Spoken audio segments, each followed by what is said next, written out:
Pablo, good to see you. How you doing? How you been?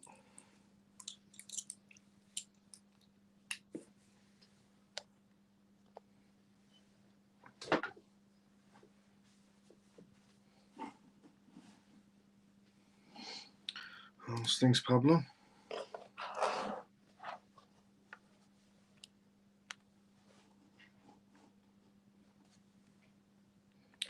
Good evening, Miles. How you doing? I'm doing great, Kelly. Good to see you as well. How you doing? Good evening, Miles of CMF. Good to see you as well, Free and Forever. How you doing? How you been?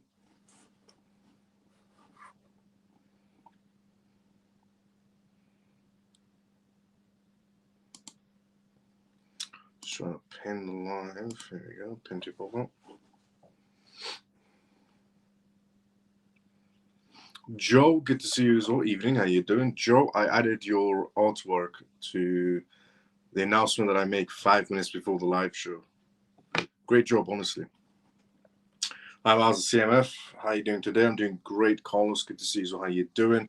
Good evening, all. JP, good to see you. So how you doing? Miles, is this the bottom, or are we going to go much more lower? There's a possibility of a little bit lower, but it could be the bottom right now, to be fairly honest. Morning, Miles and CMF and Shelly. Morning, Miles and CMF. Shelly, good to see you. So how you doing? How you been? But Joe, it could possibly be the bottom, but there's a possibility of maybe just a little bit lower, but we are somewhere near the bottom now.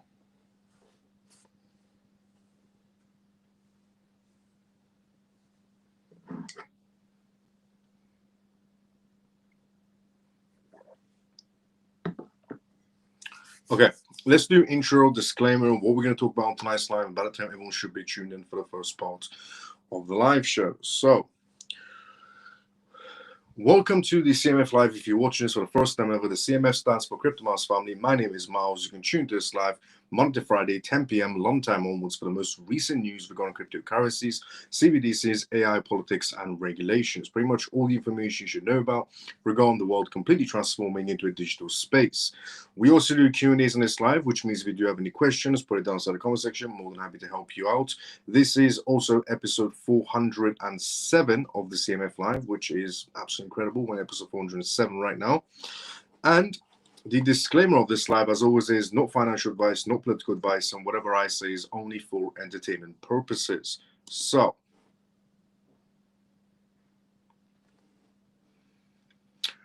and the news topics that we're going to go through on tonight's live is related to the Fed. It's related to some Bitcoin outflows. It's also related to some announcements from different countries regarding what they're doing right now inside the crypto space in times like this when the market is essentially tumbling downwards. Before we go through any of that, let's go through the comment section first, and then we go straight through the first news. By the way, honestly, thank you so much to everybody who's watching right now from the CMF who has already smashed the like buttons and smashed the retweet buttons. And thanks so much to everyone who's watching on YouTube right now who's also smash the like buttons as well. If you haven't CMF members, just take 5 seconds to like and retweet this live show. So, let's go through the comment section first before we go through the first news on tonight's live. Hi, brother. Kamal, good to see you. How you doing? Miles, CMF, buy the dip. Let's go, Davey. Facts, I agree, but it's not financial advice, just saying. But I agree. I'm honored. Thank you. Let's go, Joe. Joe, absolutely amazing on the artwork, to be fairly honest. Absolutely amazing. Good evening, Miles. Jerome Powell has done what he was expected to do. I agree, which is ruining the market space and buy time for, you can say, institutions to buy their positions. Good evening, Miles. The CMF Funny. Let's go facts. News. What do you think about Zcash crypto? Good question. So Zcash crypto has been doing quite relatively well, while the rest of the market space isn't doing so good, let's just say. Zcash is essentially, on the same level as Monero was. Monero essentially got compromised, and then everybody fled to Zcash. When people started realizing the world is becoming more centralized rather than decentralized, people again started running towards Zcash. When the news came out that the IRS is able to track essentially American wallets outside the country, foreign wallets in other words, for tax purposes, again, everybody ran towards Zcash. I'll be honest with you, Zcash may seem like an attractive option right now, but later on down the road, the only place you're going to be able to spend your Zcash is going to be on the other side of the market, if you know what I mean. It's not something I would go for in any sort of a way. The only people that will go for projects that are much more on the privacy side is that they're either trying to avoid taxes, or they're trying to do some sort of illicit activities. Typically, that's the type of people that will run towards essentially privacy coins, and the rest of the people that will run towards privacy coins is because they think it has some sort of a future ahead of themselves. To be fairly honest, privacy coins, they only have one use case, and to be used on the other side of the market space. And if you're not going to be buying things of the back market, then what's the purpose of essentially a privacy coin is what I would have to say. Because Zcash also got delisted from essentially Binance in some jurisdictions around the world. Same thing happened to Monero, for example. Essentially privacy coins are not allowed to be sold in the EU. That's why exchanges have to delist privacy coins. Same scenario is going to be happening in other jurisdictions around the world, where all these privacy coins will be fully delisted, which means if you're holding a privacy coin, where are you going to spend it? The only place you're going to be able to spend it is on the other side of the market. Now, good evening, sir. It's about not just today, it's about thinking about what you're going to do tomorrow. Good evening, Miles. Here we go. Okay, son of a gun. No cuts on the interest rates. Yes, apparently the Fed is very stubborn on that matter. There's no interest rate cuts whatsoever, and it's only because they don't, in their own words, they don't have essentially enough information to make some sort of a judgment on a rate cut, which in their case is understandable, because coming out of essentially a government shutdown, not having the correct data, that's due to why they're saying no interest rate cuts for the time being, or they're not sure about interest rate cuts. The good news is Jerome Powell's essentially term is coming to an end, so he will be replaced by someone much more active, you could pretty much say, especially someone that's pro-crypto. What's up? Hello, Miles. T, good to see you. How you doing? What's up, Miles, the CMF? Ray, good to see you, brother. How you doing? Even Miles, the CMF. Jason, good to see you. How you doing? When the bear market will finish, can we call it a bear market or a correction? What is the next step asset holder should take? Are we in a bear market, or are we in some sort of a correction? I would say more on the side of correction and manipulation rather than a bear market, because this entire thing has been manipulated. And it started with essentially Trump making the announcement on the tariff situation on China. That was pretty much the fourth time essentially Trump made some sort of announcements on China and tariff situations.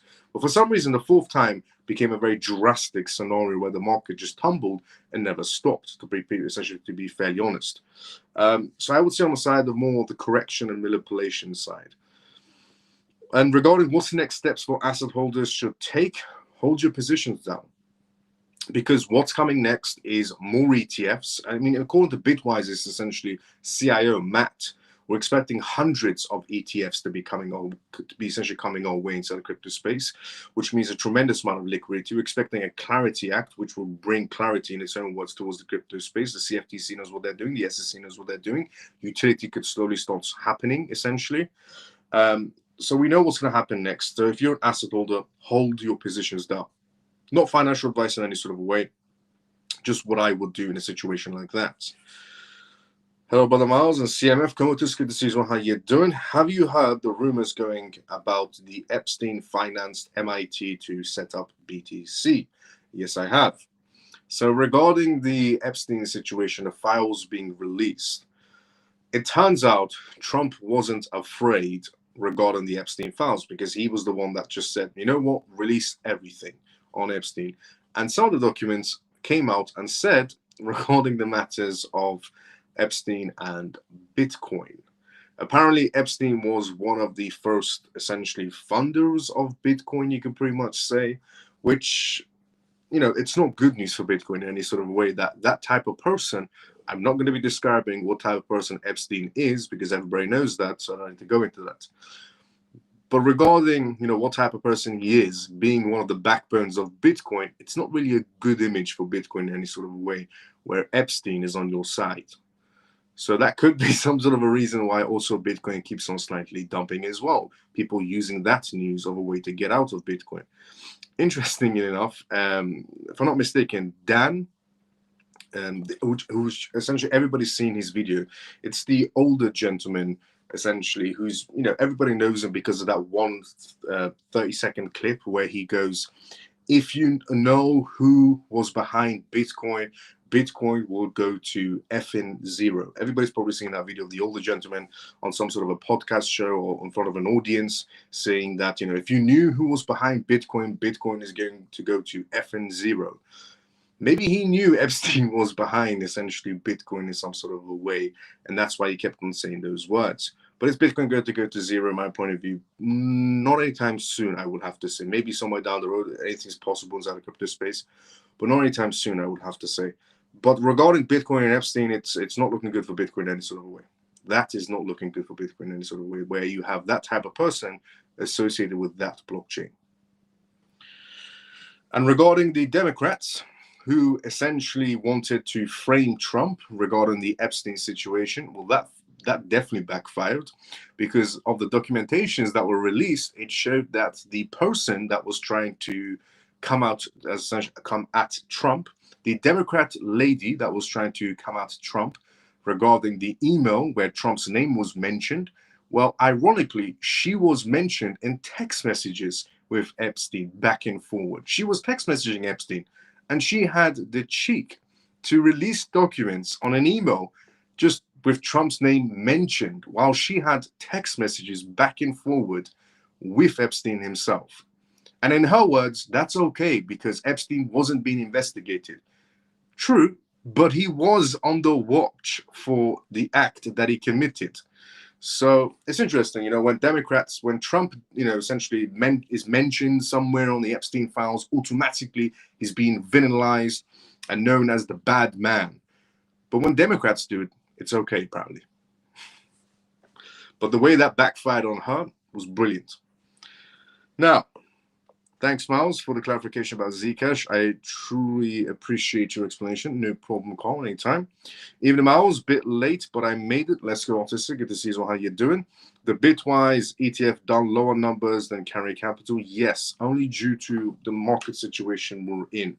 Let us pass this market situation that we're in, and we'll get bigger numbers coming in. Now, first news on tonight's live. Bitcoin plunges to 86,000 essentially as OG Wales sells off $1.3 billion in Bitcoin holdings.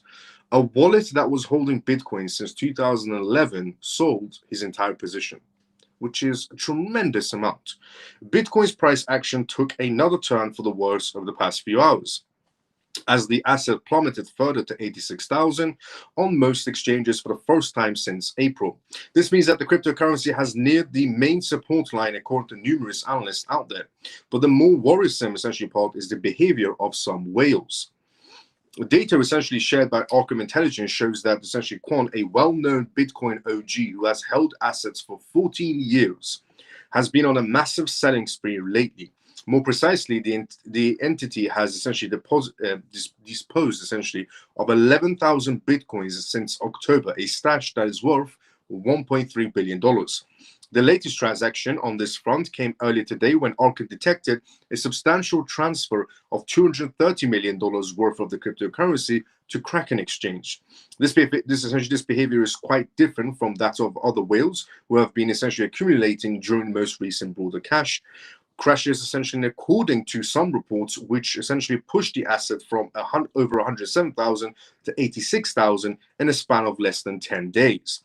With Bitcoin dropping to $86,000 essentially minutes ago, analysts now discuss the next major support line that can halt the free wall, essentially the free fall, outline essentially significant whales and buying wall essentially. The Wolf of Wall Street bets, for example, believes that Bitcoin situation could turn truly disgusting if it heads to the 200 MA, situated at $55,000. With the latest decline, Bitcoin essentially has liquidated over $410 million so far of long positions in the past 24 hours because people are assuming that we could be done, while the total value of wrecked positions across the entire market stands at alone $900 million of liquidations. Data from CoinGlass shows that the largest liquidation order occurred on HTX Exchange, which was worth about $30 million on one liquidation.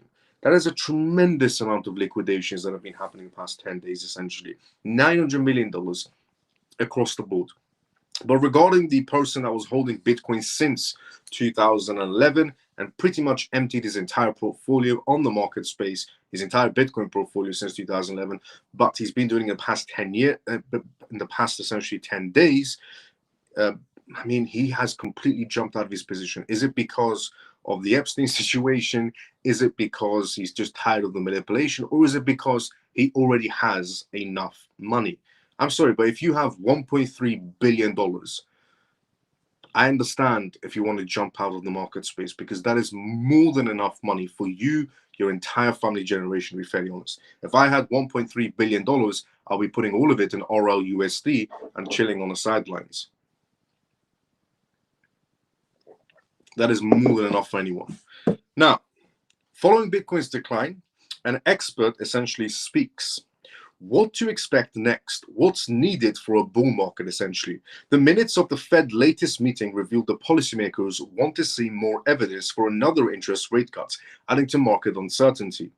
Timothy, the director of research at BRN, noted that the on-chain data points to market tensions. So it seems like the Fed, regarding the interest rate cuts, it's not happening for the time being.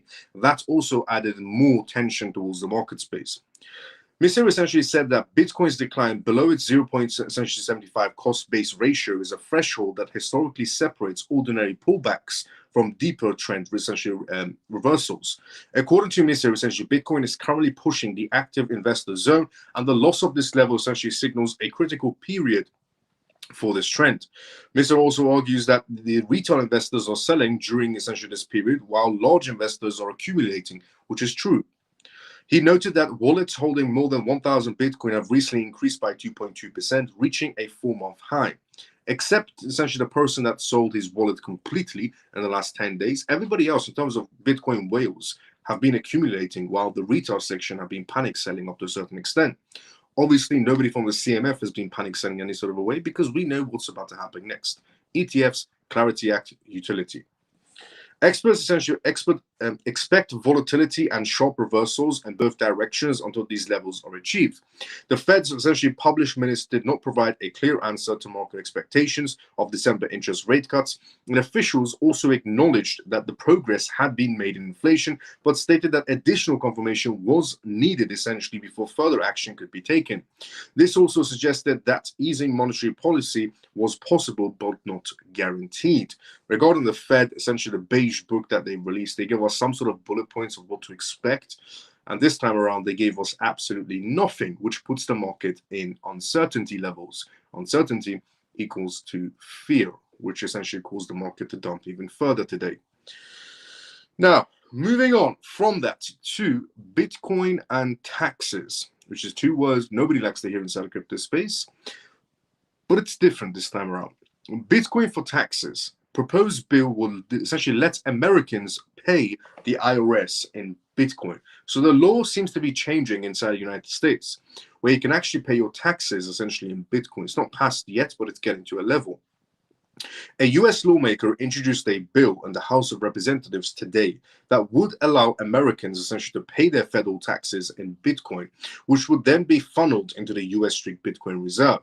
Under the Bitcoin for America essentially act proposed by Representative Warren Davidson, a Republican from Ohio, Bitcoin transferred into the US government for tax payments would not be subject to capital gains tax and essentially not be recorded as a loss or a gain for the taxpayer, which could pay out well. Essentially, it could play out very well for the person that's doing this. In the press release, Davis essentially said, by allowing taxpayers to pay federal taxes in Bitcoin and having the proceeds placed into Street Bitcoin Reserve, the nation will benefit by having essentially a tangible asset that appreciates over time, unlike the US dollar, which has steadily lost value under inflationary pressures. The proposal would allow the US government to grow Street Bitcoin reserves without having to purchase Bitcoin and to open markets, minimizing the positive impacts essentially on BTC's price that active purchasers would have. So it is actually quite a nice play that they're going to be introducing regarding Bitcoin for taxes, Bitcoin then getting saved for essentially a Bitcoin reserve in the United States. It's a brilliant play, to be fairly honest, and I do hope they introduce it in some sort of a way. But it is something that's being discussed for the time being. Now, Ray Dalio essentially is what we're going to talk about next on tonight's live. But before we talk about Ray, let's go start the comment section first. As previously, this is live, which means if you have any comments or questions, go for inside the comment section. More than happy to help you out. So let's see what's happening inside the comment section, and then we'll go straight into the next news. By the way, once again, thank you so much to everybody who has already smashed the like buttons and the retweet buttons. If you haven't CMF members, like and retweet and put a comment outside live. Let's see where we're at. Hello, brother. No, we're here. Okay, wait. We were here. Hello, Miles. Been a while, been busy. Good to see you as well. Woodhouse, how you doing, brother? Hi, Miles and CMF. Stormy, good to see you as well. How you doing? Good evening, Miles and CMF. Mickey, good to see you as well. How you doing? How you been, brother? Interesting the timing of it, though, considering that it's a low point. You think he'll wait a couple of months until the reserves, or why didn't he sell a couple of months ago? Very interesting timing. I agree with what Shelly has said. The timing is quite interesting regarding the Bitcoin sell-off, the $1.3 billion in total sell-offs from that massive whale.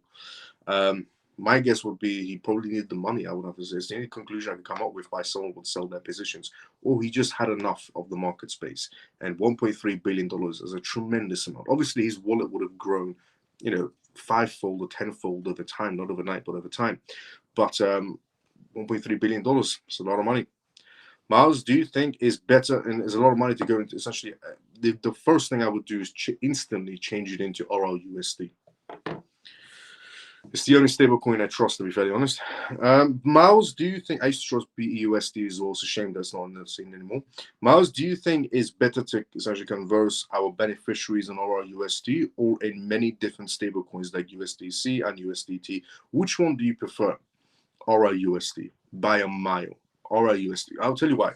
USDT has had difficulty in the past being transparent. They got sued once in a New York court for $14 million for lying about the assets that's actually backing USDT. USDC decoupled once due to a Silicon Valley essentially situation, whereas RLUSD is fully backed, fully licensed, and it's never decoupled. It's fully transparent. So two things the other one lacked, this one doesn't lack. Now, if I had to choose between USDC and USDT, I would go USDC 100%. USDC is much more safer than USDT, in my opinion. And RLUSD is just a better option out of both of them.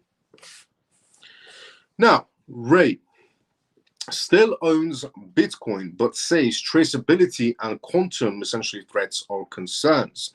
The founder essentially of Bridgewater Associates came on CNBC Squawkbox to talk about the future of Bitcoin cryptocurrencies and quantum computing today, if anybody saw it on CNBC.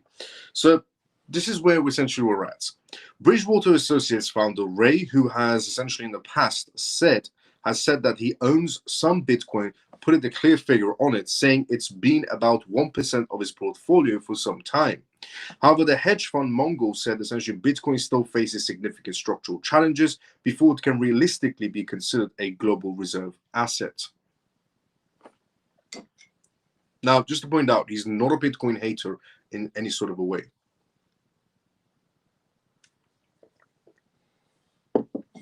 He owns Bitcoin himself in his portfolio, but he even still has suggested that, on live TV today, that quantum computing is a big issue. Interesting timing, though, I would have to say. Bitcoin is dumping. This man goes on live TV and says these things, but he is, talking facts. It is a big worry regarding Bitcoin and quantum computing.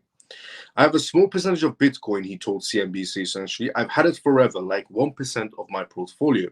Hindering its adoption as a currency, essentially as a reserve currency, said essentially Ray, are issues such as this traceability, transactional transparency, and vulnerabilities in the light of progress of quantum computing.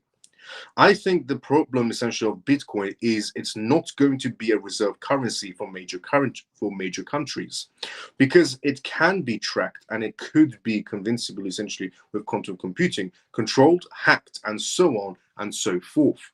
It's interesting that this man is saying that Bitcoin can be tracked essentially, and they can essentially track it to who owns the wallet, which is true. A lot of people think that just because you're in Bitcoin, nobody can find you in any sort of a way. Anything's possible. Remember, it's leaving a digital footprint every time you move it around, and when you do finally decide to make a purchase. Recently, essentially, Ray called essentially on investors to allocate 50% of their portfolios to Bitcoin and gold assets, which essentially he says he prefers. The advantage of gold is that it's an asset that you can hold and you're not dependent on someone to provide it. In a broader sense, essentially, Ray warned that the US economy essentially is nearly 80% of the way into the bubble, similar essentially to those and proceeds of the 1929 crash and the dot-com era collapse of 2000.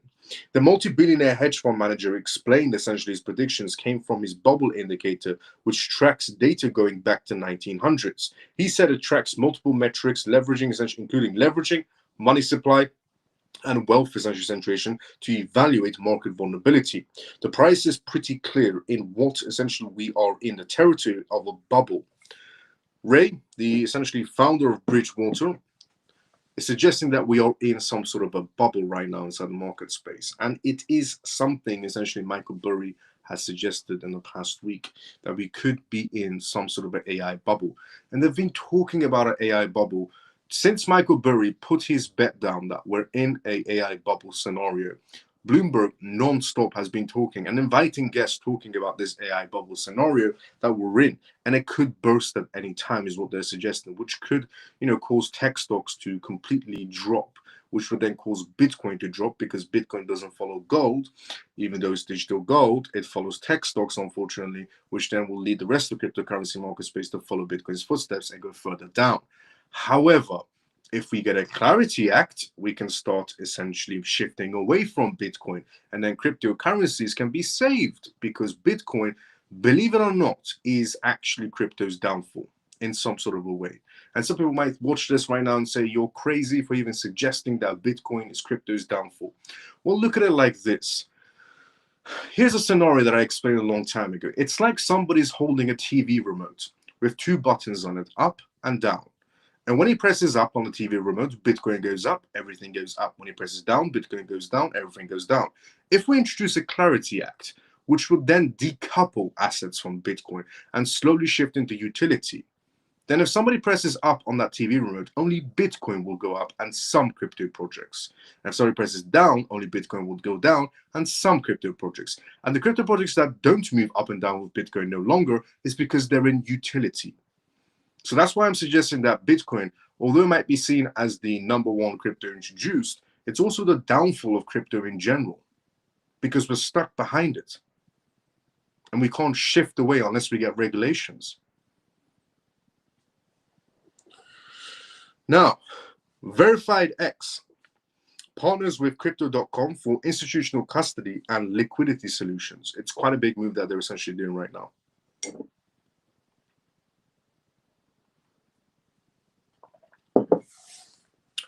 Bitcoin is a pile of, I agree 100%. RLUSD, where can we swap our assets to RLUSD? You can do on Tangent, if I'm not mistaken.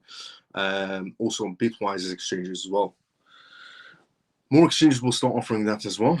Crypto.com and Verified X Network, essentially verifiedx.io, the People's Network, and a global leader in self-custody on essentially Web3 wallet infrastructures, today announced that Crypto.com will provide Verified X secure institutional-grade custody and liquidity support for up to $1.5 billion in assets, as well as OTC trading capabilities. So while the market space is tumbling essentially downwards, because everybody's following Bitcoin's footsteps, there are a lot of major moves being made inside the crypto sector still.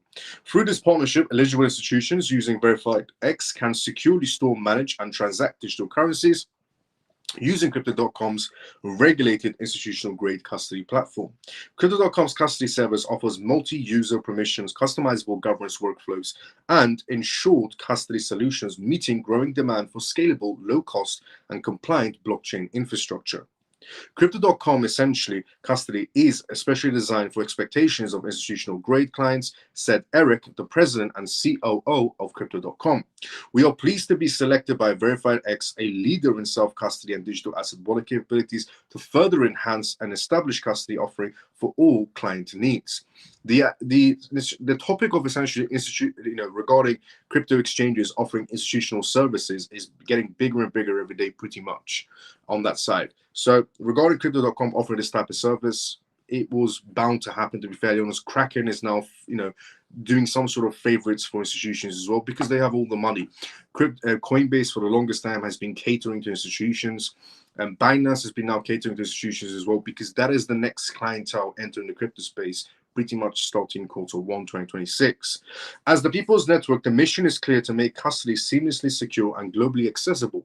Partnering essentially with Crypto.com significantly evaluates the very essentially efforts of the best in class in terms of custody and liquidity infrastructures, said Verified X's Foundation.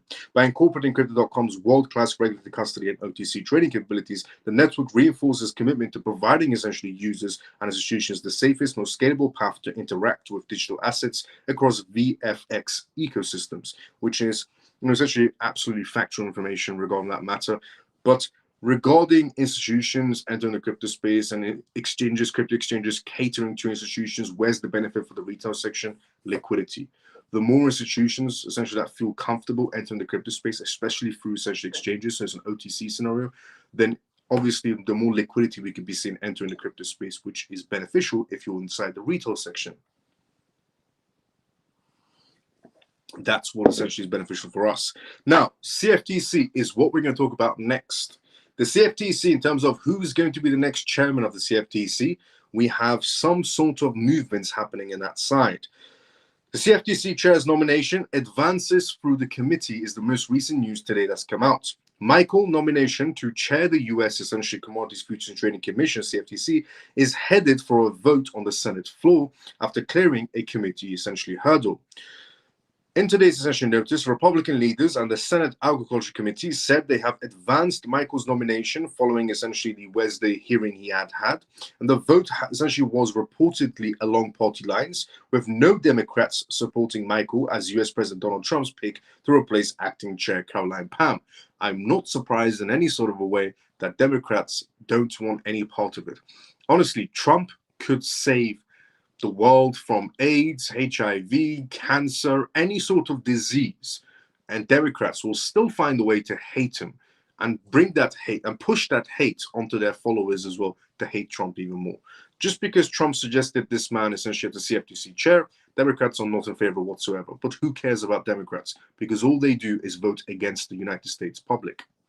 The prospect essentially of CFTC chair and essentially answered questions from senators regarding potential conflicts of interest, his policy positions on DeFi and regulated assets, and the dearth of leadership essentially at a federal agency. Coinbase's chief legal officer, Paul, supported his confirmation, citing Michael's support for digital asset market structure bills moving through essentially Congress. Michael was Trump's second pick to the chair of CFTC following the withdrawal of Brian.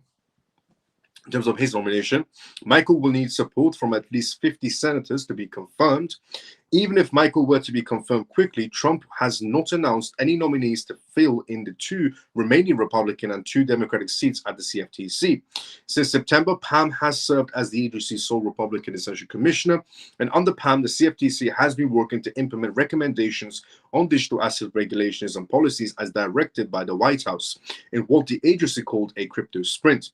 The initiative has the CFTC working closely with the Securities Exchange Commission to regulate and provide clarity on cryptocurrency. So far, Caroline Pham has done a wonderful job as a CFTC, temporary chairman. She's done a wonderful job regarding CFTC. They are much more pro-crypto. And with Michael essentially coming in to be the chairman of the CFTC, even better. Now, moving on from the CFTC, and that's actually very good news for the crypto space in the long term, to BlackRock. Before we talk about BlackRock, let's go to the comment section first, and then we'll go straight into the BlackRock news. Let's see where we're at inside of the comment section. Miles, have you heard about the blockchain Modan? I saw it on Coinbase's platform. I don't know what essentially projects they're trying to build. I can take a look at it and get it back to you after the live show, no problem. Just put a comment outside the live or reply back to your comments. Or send me a DM. I'll take a look into it and get back to you, no problem. BlackRock registers essentially staked Ethereum Trust ETF. BlackRock is now going to be offering essentially ETF staking capabilities. That's essentially what they've filed in for, expanding essentially their yield opportunities for investors. It's a brilliant step from BlackRock.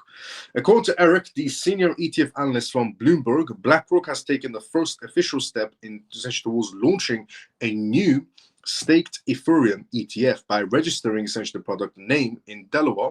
Essentially, this move indicates that the asset manager's intention to build on the success of its original iShares Ethereum Trust ETF, which debuted essentially in July 2024 and has since drawn $13.1 billion in investor inflows. Unlike essentially ETH, which currently does not stake essentially its holdings due to operational regulatory complications, the proposed stake Ethereum ETF would incorporate staking rewards, potentially providing investors also with more attractive total essentially returns. To bring this new essentially fund to market, BlackRock still needs to file additional paperwork for the essentially US SEC to obtain regulatory approval. The SEC has become more essentially responsive towards the crypto sector in terms of allowing certain things to happen now. Integrating staking into Ethereum ETFs introduces an income stream derived from the average annual ETH staking return of about 3.95%. According to essentially the block native data, this yield component offers a compelling advantage by transforming essentially the fund into a total return vehicle, combining price appreciation with steady staking rewards. Such essentially a product could appeal to investors seeking consistent income also, while also providing exposure to Ethereum's price movements. I think it's a brilliant idea regarding BlackRock offering staking services for Ethereum. It could make it a much more attractive ETF than it essentially was beforehand. BlackRock did try to essentially offer staking services with Ethereum day one, but the SEC under Gary Gensler did not allow it in any sort of way. Anybody applied for Ethereum staking capabilities had to withdraw their applications and refile again. So essentially BlackRock offering this service now makes sense because the SEC is more lenient to essentially let it happen. Brilliant idea. And more ETFs should be offering some sort of staking services because they do make them a much more attractive asset. Now, moving on from that to Latin America. The crypto exchange Ripio essentially reveals a $100 million crypto treasury, second largest in Latin America. Now, Latin America is becoming quite the hotspot for cryptocurrencies, especially Brazil is becoming pretty much the capital of that matter. Now, obviously, we do know that Argentina is massive, essentially El Salvador is massive in cryptocurrencies as well, but Brazil is doing quite well, to be fairly honest, especially on the side of, Brazil launching quite early on to CBDCs, but calling it DREX. Latin American cryptocurrency exchange Ripio has revealed it holds essentially a crypto treasury valued at over $100 million, making essentially it the second largest publicly essentially owned such firm in Latin America behind Origin BTC. The company's CEO Sebastian essentially confirmed that the figure in the interview with CoinDesk during the Dev Connect 2025 in Buenos Aires, essentially noting that it began essentially acquiring Bitcoin and Ether in 2017. Since then, Ripio essentially has managed its holdings through trading and essentially hedging strategies, though it didn't specify essentially the breakdown or performance of its assets. In addition to holding crypto, Ripio also said that he's acted as a seed investor in other crypto-focused companies, including Polygon and Z-Sync. Now, Origin BTC, which earlier this year essentially became Brazil's largest publicly traded crypto treasury firm, currently holds 3,713 Bitcoins worth more than $335 million, making it the largest digital asset treasury company in Latin America. This one is now the second. Millie is essentially the region's third largest debt, essentially currently holds around $54 million worth of Bitcoin, while Latin American e-commerce giant, essentially Libra, holds $51 million worth of Bitcoin. So Brazil is actually doing tremendous. I mean, Latin America in general is, advancing quite rapidly, I would have to say, inside the crypto sector in terms of the regulations they're introducing, in terms of the investments they're essentially suggesting for the crypto sector, and in terms of, in terms of cryptocurrency ETFs and ETPs entering Brazil's essentially stock exchange. They did it much more. To put in perspective, the UK is behind Brazil, just to put it that way. The United Kingdom is behind Brazil in terms of crypto essentially innovation. Now, a crypto project today that slightly skyrocketed was Numeri. If you're wondering to yourself why Numeri essentially suddenly shoot up today while the rest of the crypto market space was down, well, this is why. Numeri raises $30 million Series C led by top universities at a $500 million valuation.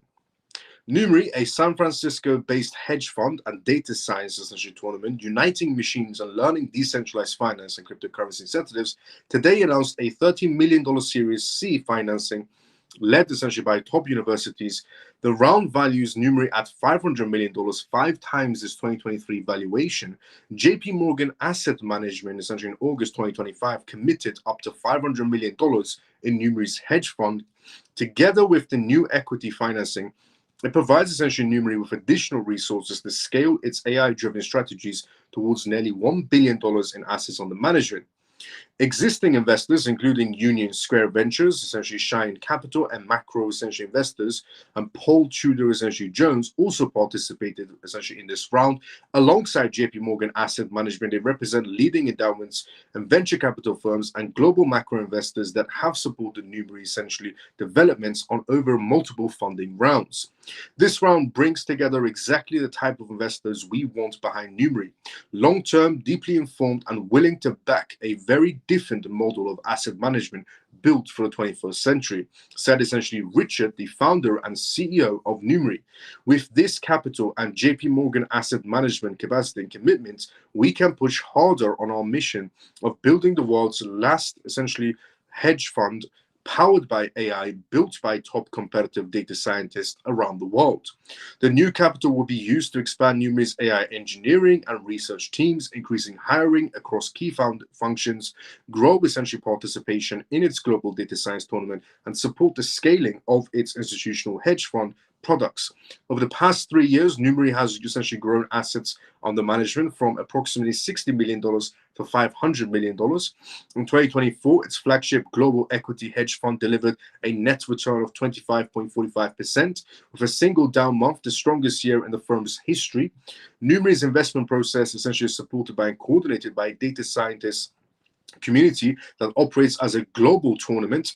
Thousands of machines essentially learning models and contribute stock market signals that are combined into a single meta essentially model training global equity markets. Numeri's ecosystem essentially is built on essentially the Numeri NMR, which is the ticker for the crypto project, an Ethereum-based cryptocurrency used essentially within Numeri's data science tournament. Participants stake NMR on their stock market signals, who can earn or burn based on their scores. This structure essentially is intended to align incentives between Numeri and participating essentially data scientists and connect the firm's research process to a broader blockchain ecosystem. So if you are somebody essentially is essentially holding Numeri or saw Numeri on CMC, essentially on CMC skyrocketing today for no apparent reason while the rest of the crypto market space was down, is because they just got valued at $500 million compared to what they were valued at before, which was roughly about $60 million. And they also raised a tremendous amount of millions of dollars for themselves today. And one of their backers is JP Morgan, and they are quite big in the AI field. Now, Numeri, I talked about it day one when it was introduced. And I said it's some sort of a betting essentially platform on betting on terms of the market space and using your tokens, in other words. Is it a must-have project? No. Is it an interesting project? Definitely yes. So if you do want to go check out Numeri and their footsteps they're taking inside the AI space and the crypto space, go and check it out. If you don't want to, I fully understand. Now, India is what we're talking about next on tonight's live. Now, we talked about essentially UAE yesterday regarding how they've advanced so much inside the crypto sector. We talked about China yesterday on yesterday's live show, how they essentially advanced so much in the crypto sector and how that partnership between them is happening. We talked about Singapore. We talked about essentially Japan footsteps. We talked about Latin America also yesterday, and Canada's footsteps, the UK's footsteps. And today we're going to talk about India's footsteps, because India also has a massive crypto market space as well. They bring a tremendous billions of dollars towards essentially the crypto sector. And believe it or not, India was actually the first country out of every country in the world to suggest creating crypto regulations. And it happened at the G20 summit in New Delhi, when they suggested that the cryptocurrency space should be treated as essentially planes are treated in the sky, where every country has the exact same rules for any planes in the sky. Every country in terms of the G20 should have similar rules for the cryptocurrency space so they can interact with each other. Now, India's government may consider stablecoin framework diverging from essentially the Reserve Bank of India. The government of India may consider stablecoin regulations in its economic survey in 2025-2026. While the Reserve Bank of India takes a cautious approach to crypto and pushes for central bank digital currency CBDC, revealing a divergence essentially in policy recommendations. The government will present its case for stablecoins in the annual report. published by India's Ministry of Finance, which outlines key policy recommendations and the state of the economy in terms of business publications by Money Control, reported, citing an official familiar with the matter. However, the central bank continues to urge cautious approach to stablecoins, according to the Reserve Bank of India Governor essentially Sanjay. Speaking at the New Delhi School of Economics on Thursday, he said, "We have a very cautious approach towards crypto because of various concerns that we have. Of course, the government has to take a final view. There is a working group which was essentially set up earlier, and they will make a final call essentially on as to how, if at all, crypto essentially is to be handled in our country." Now, Murto essentially dismissed concerns that India needs to respond to a stablecoin innovation led by the United States, following the passage of the Genius Bill essentially in June, because India has a robust domestic digital payments infrastructure, unlike the US, is what they're trying to say.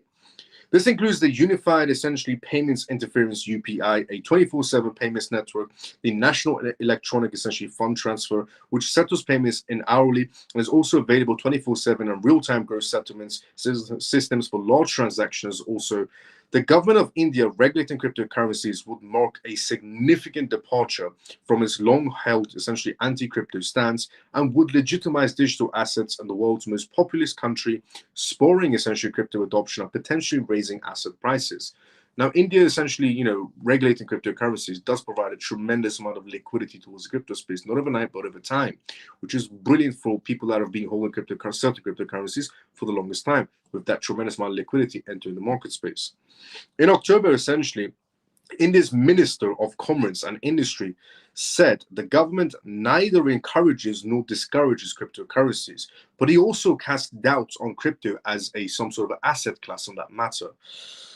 But so far, it seems like they're coming around. In terms of India essentially opening stores to cryptocurrencies, we're getting closer and closer, which is a tremendous amount of liquidity into the market space, to be fairly honest. So that is also bullish news for the long term.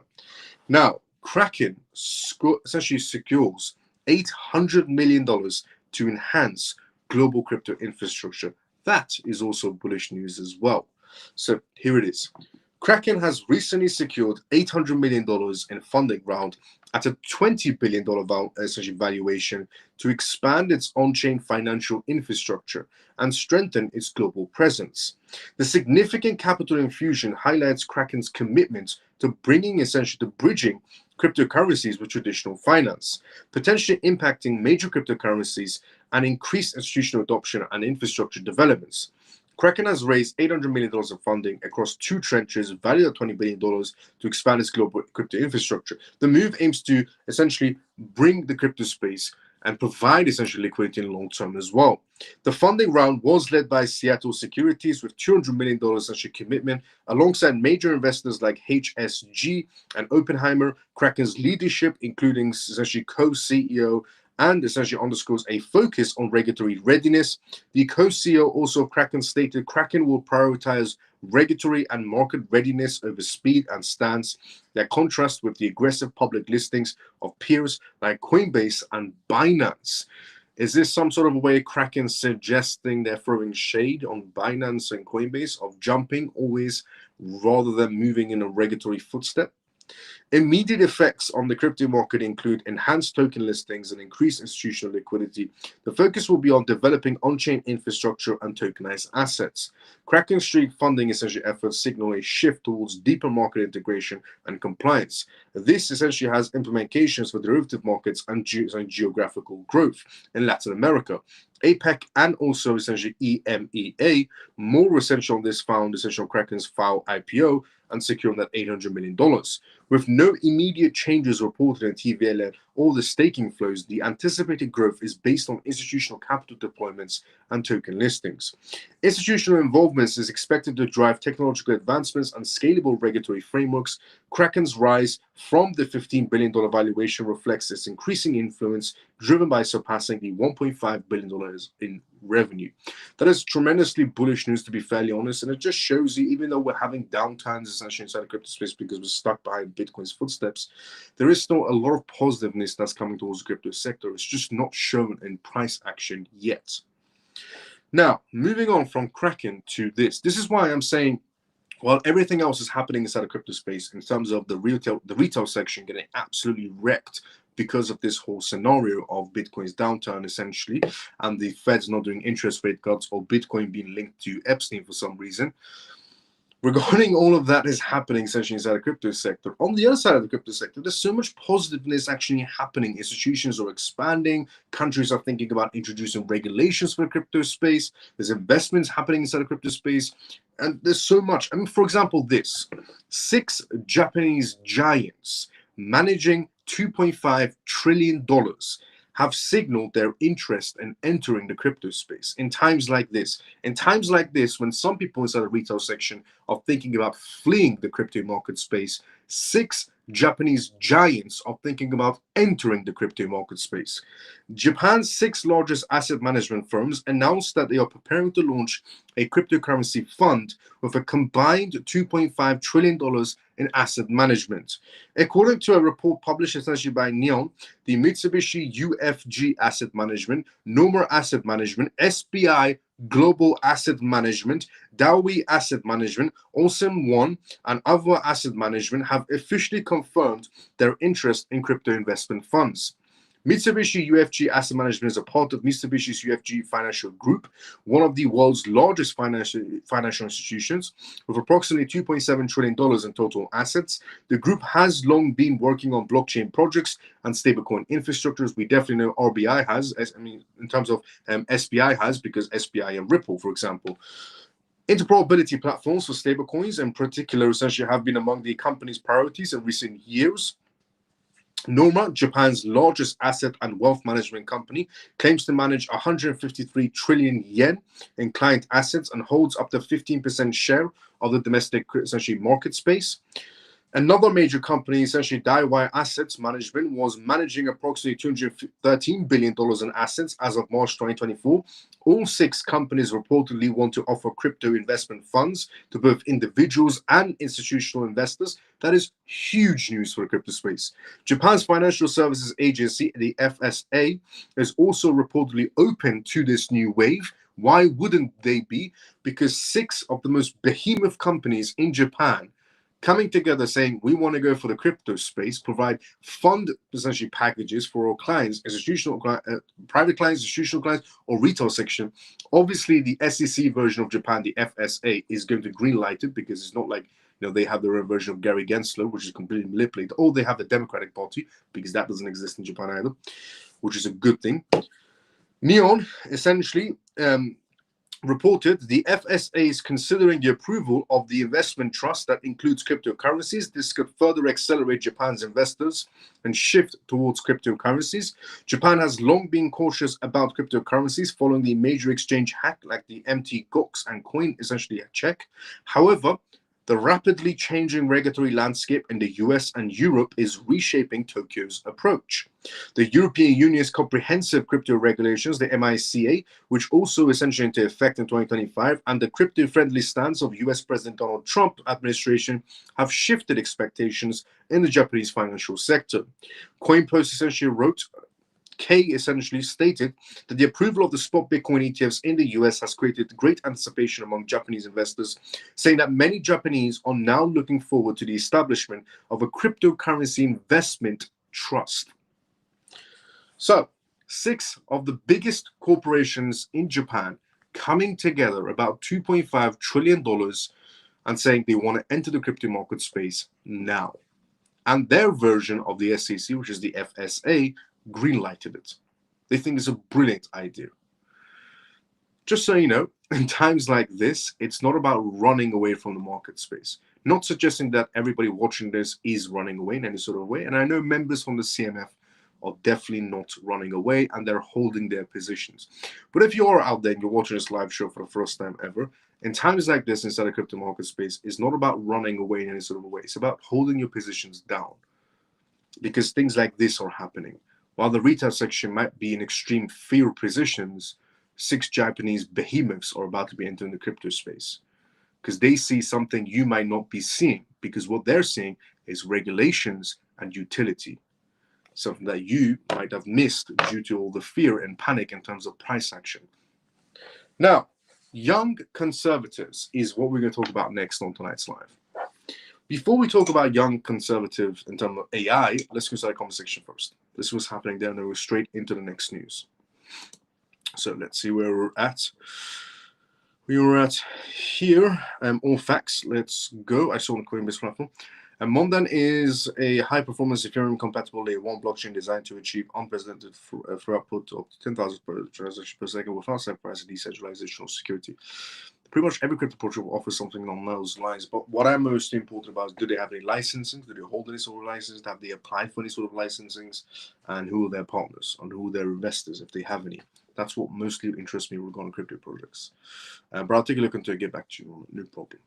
Good day, Miles and CMF. Mike, good to see you. How you doing, brother? How you been? Hello, Miles and family. Keith, good to see you. How you doing? Please like, absolutely facts. If you haven't smashed the like buttons or retweet buttons, I don't know why. Hello, Miles and CMF. Get ready for the biggest pump of your life. Let's go, Peg. How you doing? Good to see you as well. And facts. Now, AI. Is AI the best option to replace politicians? That's actually being discussed now regarding the subject of politicians being replaced by AI. So there was a study test done, and that young conservatives want AI to replace politicians. A recent survey by the Artificial Intelligence Policy Institution reveals that young conservatives are more open to AI influencing policy and military decisions, indicating shifting political perspectives. This trend suggests that potential impacts on future AI regulations and defense strategies, though no immediate cryptocurrency market effects have emerged in this sort of way, because they shouldn't do any sort of way. But it's just an interesting, essentially, news that I wanted to share with everyone. That could we possibly see the day where AI is pretty much running the show and there's no more need for politicians. Imagine a day comes where we don't need any more Democrats or Republicans or liberals or Green parties, when all that comes to an end. It's actually not a bad future to think about. A recent, essentially, survey by the Artificial Intelligence Policy Institute, AIPI, highlights young conservatives' increasing support for AI in policymaking and military operations. Daniel Coulson, the API's executive director, emphasized the demand for stricter regulations to mitigate potential AI risks also. The poll indicates that generational divides on AI governance. With young conservatives more accepting an AI-led strategy, the survey reveals a growing sentiment for AI-driven decision-making in areas essentially traditionally led by policymakers, prompting essentially discussions among regulators and lawmakers. The survey results have not triggered notable changes in on-chain data in any sort of way in market liquidity or asset flows inside the cryptocurrency sector, because cryptocurrencies aren't being affected about this news or survey that's just been released. Insights suggest that a potential shift in regulatory technological landscapes reflected in government AI adoption strategies. $200 million contracts were essentially recently awarded for AI developments to enhance military capabilities, highlighting the focus on AI integration in defense sectors. So the idea of AI in American defense is actually something that's not only being discussed, but is also being funded. The United States must aggressively adopt AI within its essentially armed forces if it is to maintain its global military essentially presence, while also ensuring that its use of AI is secure and reliable, said the White House AI Action Plan. Historically, public support for AI in the military applications has been divided, with opposition at 48%, but increasing to 53%. If advisories deploy similar tech, past polls show this thing essentially based on gender and political affiliations, influencing policymaker responses. Look, I'll be very honest. The idea of AI being introduced in terms of, removing politicians and just putting AI in place to think for us and to decide for human beings is strange. Also, if you think about, what's the downfall of that scenario? The upside would be we no longer have to deal with we don't have to deal with politicians anymore. We don't have to deal with the Labour Party or the Conservative Party or the Republican Party or the Democratic Party or the Liberal Party or the Green Party, because they're all the same thing in and out wrapped into one. And just having essentially an AI tool decide for us could actually save us millions of dollars, to be fairly honest. The downside of that would be who has designed the AI model. That's what the downside will be, because who's behind the AI model? Because the AI model is obviously going to be You could say manipulated in some sort of a way, biased in some sort of a way as well. But I think I'll still prefer that compared to having politicians for no apparent reason, to be fairly honest. The most useless job in this world is a politician. They bring nothing to the table and take as much as they can.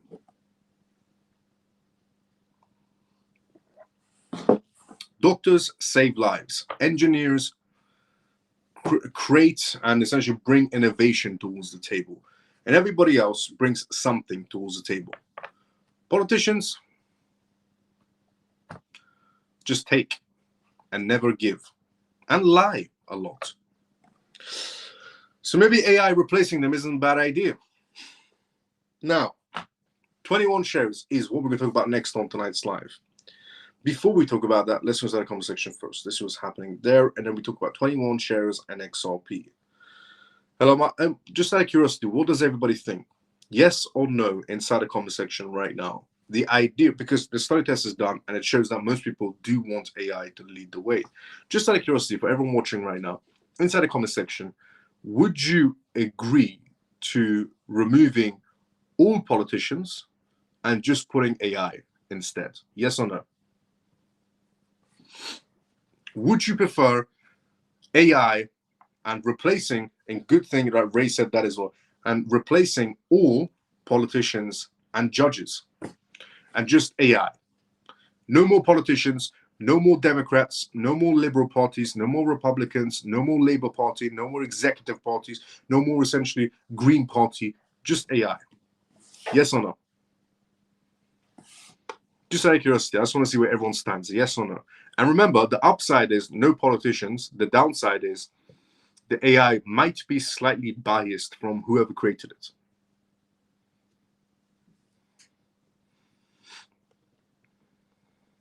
I think the upside weighs, the downside isn't that bad, to be fairly honest. If it's slightly biased, who cares? Can't get any worse, as what Matt said. Let's see what Shelly said. Shelly said, Ghost Runner, good to see you. How you doing? How you been? Shelly said, do you see the interview with Elon about AI and where we are headed moving forward? Sounds very similar to the World Economic Outlook. Yeah, I agree 100% with what Shelly said. So regarding essentially what Elon Musk said, if anybody hasn't seen that interview, Elon Musk was discussing the future of AI. Since we're on the topic of AI, Elon Musk was discussing the future of AI, and he was asked the question of, where do you see AI going, and where do you see, things happening in the future? And according to Elon Musk, in 10 to 20 years, people will no longer be working, and working essentially will be optional. So if you want to have a job, it's going to be optional in 10 to 20 years. And that money wouldn't be relevant in any sort of way, according to what he said. Now, obviously, it could do with this fact that essentially money will become CBDC, which will obviously become irrelevant. And that also essentially regarding, people not having jobs anymore because AI will completely take over everything. So how will people survive with no jobs and, essentially money's becoming relevant? It's because the government's going to be giving everybody some sort of a paycheck on a monthly basis to survive on, with your carbon footprint and a social credit system attached to it. So that's what's really going to be happening in 10 to 20 years. But obviously, essentially, it's going to be happening much more soon. That 2030 essentially is where the deadline is at, to be fairly honest. But that's why if you're inside the crypto sector now, you're going to be benefiting quite a lot in the future, where everybody else is trapped in some sort of a invisible prison, digital prison. But yeah, good idea. I'd prefer AI over a politician any day. Maybe replace some of these so-called judges too. I agree 100%. If the AI it doesn't use to lie, I am agree. You agree if it doesn't lie? Fair enough. Definitely agree. Let's go, Ray. Can't be any worse. I agree 100% with what Matt said. Yes is what Autistic says. Jason says yes. Funky Brother says morons replaced by robots. Yes, please. Morons replaced by robots. Let's go, Funky Brother, for saying that. Yes, no more corrupt, greedy politicians. Let's go, Stormy. Honestly, it couldn't be any worse than what we have at the moment, as long as it's not corrupted and manipulated. Fair enough what Shelley has said. Yes, I would. We might get the proper transparency. I agree, we could. Can't be any worse than what we got. Fair enough. So what JP said. If AI essentially reasoned with common sense, then yes, is what Joe said. If it's created by Elon Musk, then yes, definitely. Is what Funky Brother said. USA and a robot Biden running the country for 4 years. That's true. I mean, the USA did have Biden, Sleepy Joe, running the country for 4 years, so can't get any worse than that. Now, 21 shares and XRPs will be talking about next on tonight's live. 21 shares XRP ETF gains SEC approval. 21 shares XRP is essentially XRP ETF is going to go live essentially within a week's time. 21 shares, a well-known asset manager, has received an automatic approval from the US SEC to launch its XRP essentially ETF. The new fund is expected to start trading next week on essentially the CBO BZX essentially exchange under the ticker symbol TOXR. This will happen once the exchange completes the final listing certification. The approval comes weeks after 21 shares filed the Form 8A with the SEC. This filing marked the formal start of the 20-day review window regulatory agency, which has now made the ETF automatically effective. Following essentially the approval news, the CBO essentially exchange also confirmed the listing of the 21 shares XRP ETF shares. The 21 shares essentially XRP ETF is poised to track the price of XRP using the CME essentially CF XRP dollar reference rate as its benchmark. Many experts believe that the 21 shares proposed fund likely received faster approval following the SEC's recent guidance after the government shutdown. The announcement essentially in terms of custody also essentially of the XRP ETF will be handled by the Coinbase custody as well. In terms of trust company, Anchorage Digital Bank and Bitco Trust Company, BNY Mellon will act as the cash custodian, administrator, and transfer agent, while essentially Foresight Global Services will handle the marketing. The initial seed investor, 21 shares USS LLC, will purchase 10,000 shares to start the fund. This helps provide liquidity and support for the ETF when it begins trading.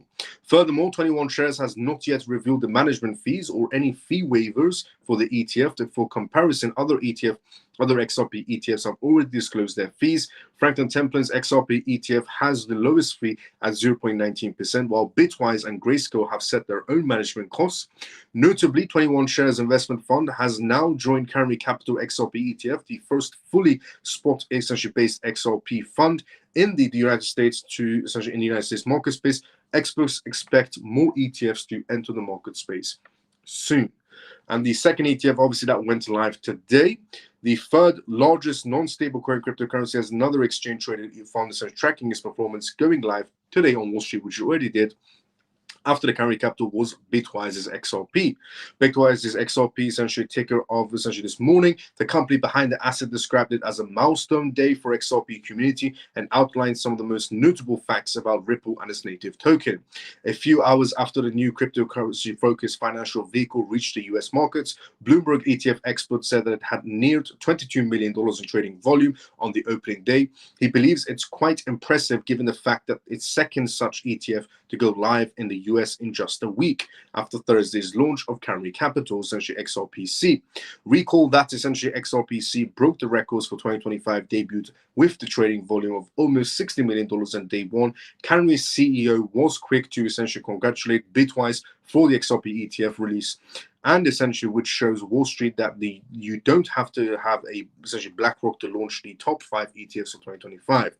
In the meantime, the launch of the 2 ETFs in just a week essentially hasn't spared the underlying assets from tumbling alongside the rest of the cryptocurrency market space. XRP is down essentially 2% in the past 24 hours as it just slipped below $2. Moreover, the asset has plummeted 15% since last Thursday when Carry Capital's ETF hit the market space. Don't worry, once the market rebounds, all that will come in.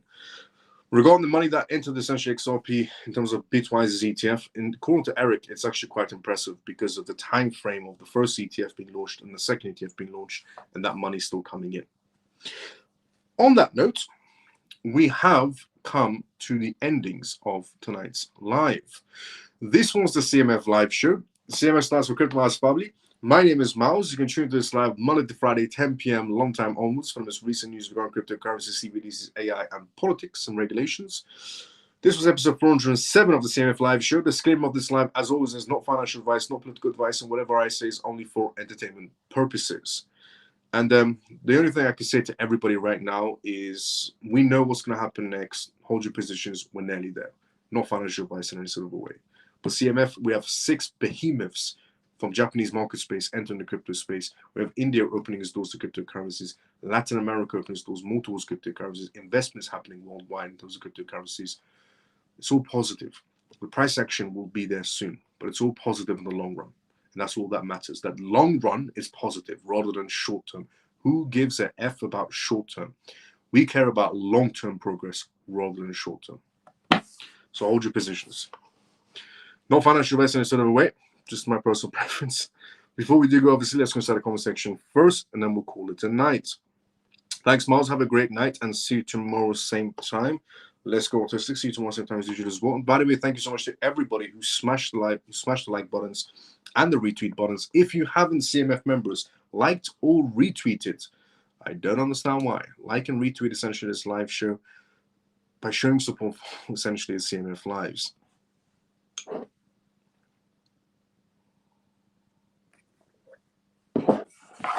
Great live tonight. Thanks. Oh, we were here. Great live, Miles, as usual. Thank you. Good night, Miles at CMF. Jason, see you tomorrow, same time as usual. Night, Miles at CMF. See you guys tomorrow. Joe, see you tomorrow, same time as usual as well. Night, Miles at CMF. See you guys tomorrow. Joe, see you tomorrow, same time as usual. Jason, see you tomorrow, same time as usual. Great live tonight. Thanks, Miles. Take care. All like, share, and leave a comment for support. Facts, Ray. Let's go. See you tomorrow, same time as usual. Leaving comments outside the live is the best thing for the live show, to be fairly honest as well. Thanks, Miles. Great insights as always. Hold the line, CMF. Buy some more. Let's go, CMF. Let's go, Sherry. See you tomorrow, same time as usual. Good night, Miles and CMF. Thanks for Miles for more great news. See you tomorrow. Free Feather. See you tomorrow, same time as usual. Good night, CMF. Denise, see you tomorrow, same time as usual as well. Thank you, Miles. Good night, everyone. Stormy, see you tomorrow, same time as usual as well.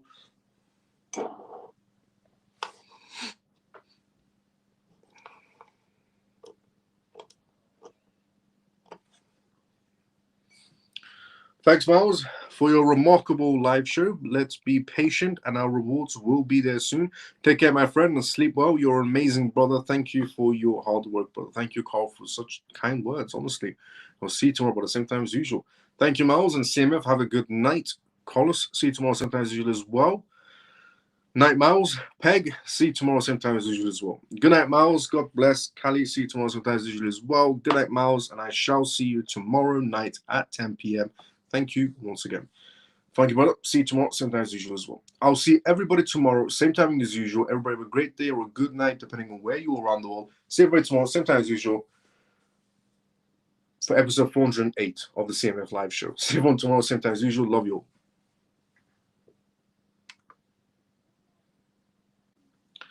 Good night, Miles, and all the CMF. Thank you, Miles, for a great live show. JPC tomorrow, same time as usual as well. And thanks, Miles. Have a great evening. Ghost Burner, see you tomorrow, same time as usual.